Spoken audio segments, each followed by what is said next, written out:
Hello everyone, welcome back to my channel once again. मैं पंकज कुमार इस video में आपको एक्सप्लेन करने वाला हूँ लीड कोड वीकली कॉन्टेस्ट 314 का सेकंड प्रॉब्लम, जिसका नाम है find the original array of prefix XOR। Okay, so इसी कॉन्टेस्ट का मैंने फर्स्ट प्रॉब्लम की वीडियो अपलोड कर दी है एंड उसका लिंक ऊपर आपको आई बटन पे आ रहा होगा, तो आप एक बार जाकर देख लेना। ठीक है, एंड ये फर्स्ट एंड सेकेंड दोनों क्वेश्चन काफ़ी ईजी सा है, बेसिक सा क्वेश्चन है। फर्स्ट फुल इम्प्लीमेंटेशन है, सेकेंड में थोड़ा सा आपको यहाँ पे XOR की एक प्रॉपर्टी जाननी है एंड अगर आपको वो पता है तो आप ये क्वेश्चन इजिली कर सकते हो। तो फर्स्ट क्वेश्चन डेडिकेटली इम्प्लीमेंटेशन है और कुछ नहीं उसमें, एंड सेकेंड क्वेश्चन जो है ये XOR के बारे में है। तो ये कॉन्टेस्ट काफ़ी ज़्यादा, ये मैं बोल सकता हूँ कि फ्रेंडली, अगर आप एकदम बिगिनर्स पे हैं अभी तो फर्स्ट एंड सेकंड क्वेश्चन के साथ आप ट्राई करो एंड अपनी प्रैक्टिस को इम्प्रूव कर सकते हो, आप अपने आप को इम्प्रूव कर सकते हो, राइट। ठीक है, क्वेश्चन पे पढ़ते हैं। आपके पास एक इंटीजर एरे प्रिफ दिया हुआ है जिसका साइज है n। ठीक है, तो इन साइज की एक प्रिफ एरे दी हुई है, राइट। आपको क्या करना है, एक एरे ARR रिटर्न करना है जिसका भी साइज n होगा। ठीक है, सही है, जो कि सेटिस्फाई करना चाहिए कुछ इस तरह से। प्रीफिक्स ऑफ आई जो होगा वो कंसिक्यूटिवली आई टर्म जो होगा ARR का, उसका XOR के बराबर होगा, बिटवाइज XOR। ठीक है, तो सबसे पहले पहले ये देख लेते हैं कि बिटवाइज XOR क्या है। अब एक्सपेक्ट कर रहा हूँ कि आप जो भी वीडियो इसको देख रहे हो वो एकदम बिगिनर्स लेवल पे हो, तो मैं थोड़ा सा आपको XOR के बारे में यहाँ पे बता देता हूँ। बिटवाइज XOR क्या है, लाइक एंड और XOR, तीन बिटवाइज ऑपरेशन जो है आपके। ठीक है, तो यहाँ पे आप देखो, ऐसे तो और भी नॉर और जो भी है, तो अब XOR यहाँ पे हम देखते हैं। तो XOR में क्या हो रहा है, XOR वो कहता है कि जैसे सेम बिट अगर है दोनों नंबर का, ठीक है, तो सेम बिट पे ये 0 हो जाता है और ये डिफरेंट बिट पे 1 होता है। डिफरेंट बिट पे आउटपुट 1 होता है एंड सेम बिट में 0 होता है, कुछ इस तरीके से। ठीक है, तो ये फर्स्ट नंबर का बिट है, ये सेकेंड नंबर का बिट है और ये आउटपुट के बिट है। तो लेट सपोज कि हमारा जो नंबर है वो 2 है और सेकेंड नंबर ये nums1 अगर लेट सपोज ये है, और nums2 अपना 3 है।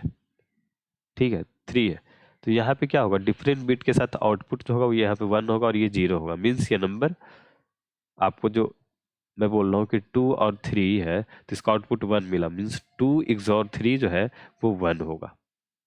ठीक है, अब इसी एग्जाम्पल से मैं आपको एक्सप्लेन करता हूँ इस क्वेश्चन को। हमने देखा कि 2 XOR 3 इक्वल टू 1 है। अगर आप इस वाले के नंबर के साथ इसके अगर A XOR B equal to C है तो ये इसको भी सेटिस्फाई करेगा, ये इसको भी सेटिस्फाई करेगा। ठीक है, अगर ये है तो ये दोनों भी पॉसिबल होगा। A XOR C equal to B होगा और B XOR C equal to ये होगा। मीन्स ABC अगर ये XORing में चल रहा है तो किसी भी दो नंबर का XOR लोगे तो वो तीसरा नंबर होगा। ठीक है, A तो A एक साथ B लिया तो C मिल रहा, अगर आपने A C को ले लिया तो B मिलेगा, B C को लिया तो फिर A निकलेगा। ठीक है, अब ये प्रॉपर्टी को बस ध्यान रखो, ये क्वेश्चन इसी प्रॉपर्टी पे है। देखते हैं अब इसको कैसे इस प्रॉपर्टी से सोल्व करें। इसको मैं थोड़ा सा ऐसे रखता हूँ और आपको सोल्व करता हूँ। लेट सपोज जो यहाँ पे एरे दिया हुआ है वो 52031 है, तो यहाँ पे हम ले लेते हैं ये अपना प्रीफिक्स वाला 5203 एंड 1, ये अपना प्रिफ है और आपको ARR निकालने हैं। तो लेट सपोज अभी कुछ नहीं हमारे पास है तो ऐसा खाली स्थान है हमारे पास डब्बा। ठीक है, अब देखो ऐसे, लेट सपोज कि यहाँ पे A है और यहाँ पे B है। मैं दो एलिमेंट से शुरू करता हूँ, तो C डिलीट, चलो सबका नाम कर देते हैं AB। तो A किसी के साथ XOR नहीं होगा तो एज इट इज ये तो 5 होगा। ठीक, अब B में जब गए तो ये कह रहा है कि प्रीफ ऑफ B जो है 2 है, ये 2 जो है वो बेसिकली क्या है, A XOR B। समझ रहे हो, तो A एज इट इज निकल गया, एक किसी के साथ XOR नहीं कर रहा तो वो ठीक है। B में क्या है कि B जो है A के साथ XOR करने पे आपको 2 दे रहा है, तब ऊपर वाली प्रॉपर्टी। अब देखो A इक्वल टू 5 है, 5 XOR B इक्वल टू 2 है, और आपने ऊपर वाले प्रॉपर्टी यूज करके सीख लिया कि B को निकाल सकते तो 5 XOR 2 कर दे या 2 XOR 5 कर दे। ठीक है, तो ये चीज अगर कर देंगे तो B निकल जाएगा। तो यहाँ पे चलो B हमारा कुछ निकल गया, जो कि हमारा आंसर से चलो देख लेते हैं 7 है आई थिंक, यस। तो हमारा B 7 निकल गया यहाँ पे। चलो फर्स्ट एलिमेंट सेकेंड एलिमेंट दोनों आ गए। अब थर्ड एलिमेंट पे गए तो ये कहता है कि 0 जो आपका आया है वो B ए इग्जॉर बी इग्जॉर सी है इक्वल टू आपका 0। ये 0 जो है ये तीनों एलिमेंट का इग्जॉर है, और हमने ये देख लिया है, आपका आंसर प्रीफे भी बता रहा है कि ए इग्जॉर बी जो है वो आपका 2 है।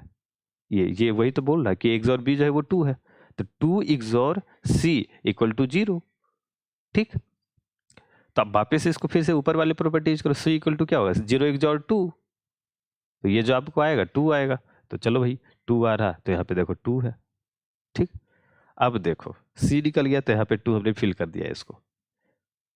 अब डी भी आते हैं, तो ये क्या होगा, A XOR B XOR C XOR D equal to आपका 3 है, और A XOR B XOR C जो है वो आपका दिया हुआ है कि 0 है, तो 0 XOR D equal to 3, means D equal to भी 3 एक्सॉर 0 जी को, जो कि 3 होगा। और इस तरह हम डी भी निकाल लिए, और इसी तरह हम ई भी निकाल लेंगे, राइट।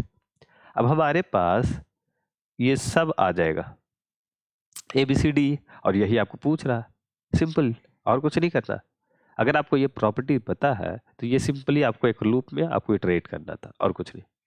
ठीक है, आई होप आपको ये लॉजिक समझ में आ गया होगा, और ये प्रॉपर्टी आपको बस ध्यान में रखना है इस चीज को। ठीक है, तो ये इसको मैं कर देता हूँ रेड से इम्पॉर्टेंट, तो आप इसको रखना माइंड में, और ये कभी भी ऐसा कुछ आए तो आपको यूज करना है। ठीक है, चलते हैं, अब आपको कोड दिखाता हूँ मैं। कोड बहुत सिंपल है, एन साइज निकाल लिया, एक आंसर वेक्टर बना दिया अपना। तो ए आर आर पूछ रहा, तो आप चाहो तो इसको ए आर आर कर दो, मैं हमेशा यूज करता हूँ ऐसे केसेस में, जो आंसर आने वाला तो उसको एन एस यूज करता हूँ मैं। ठीक है, तो ये मेरी थोड़ी अपनी चलती है। एंड तो आंसर एन साइज का बना दिया, एंड आई इक्वल टू 0 है, तो एज इट इज प्रीफिक्स हो गया। नहीं तो क्या हो रहा, प्रीफिक्स ऑफ आई इग्जॉर पिछले वाले नंबर का प्रीफिक्स, यहाँ पे देख सकते हो आप, 0 और 2 का प्रीफिक्स, 3 और 0 का प्रीफिक्स, तो 3 और 0 ये current number minus XOR previous number, current number XOR previous number, तो यही चीज मैं कर रहा हूँ यहाँ पे। ठीक है, और आपको आंसर रिटर्न कर दिया। ठीक है, यही चीज आपको इस क्वेश्चन में पूछा जा रहा था। आई होप आपको इसमें समझ में आया होगा मेरा एक्सप्लेनेशन, और वो जो मैंने आपको बताया ये वाली प्रॉपर्टी आप इसको ध्यान में रखो। ठीक है, तो आपको फर्दर ऐसे प्रॉब्लम नहीं होगी, राइट। ओके, तो इस क्वेश्चन में इतना ही था, एंड आई होप आपको एक्सप्लेनेशन मेरा समझ में आया हो, कोड समझ में आया है। एंड कोई भी डाउट है तो नीचे कमेंट बॉक्स में पूछो। ठीक है, एंड आपको अगर समझ में आया है तो आप नीचे बता सकते हो कि हाँ ठीक है मुझे समझ में आया, अच्छा लगा एक्सप्लेनेशन। कॉम्प्लीमेंट किसे देना दे दो, नीचे डिस्क्रिप्शन बॉक्स में आपको क्वेश्चन का लिंक, कोड का लिंक नहीं मिल जाएगा, तो आप एक बार जाकर देख लेना। ठीक है, ओके, तो मिलते हैं अगली वीडियो में, बाय।